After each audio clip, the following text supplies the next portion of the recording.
Atidarom. Prieš paskutinis Chaos Origins epizodas. Ir taip, liko tik tai 6 pakeliai, taigi šiandieną 3 pakeliai ir sekantis video bus jau paskutinis kartas, kaip atidarinėjame, galbūt paskutinis kartas, kaip iš viso atidarinėjame chaosą. Taigi iš pirmo pakelio mes gauname The Chaotic Secret Beast, 5000 atakos, belė kokią kortą. Na, jinai nėra jau kažkokia, kad labai jau ten Secret Rare'as būtų kažkoks, bet korta pati tai yra tikrai gera.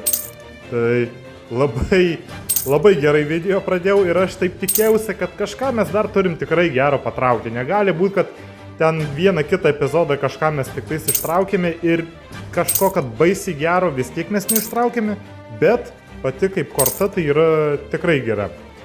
Taigi iš antro pakelio, linką gauname ir tikriausiai kažko nieko įspūdingo ir nebegausime iš šito pakelio.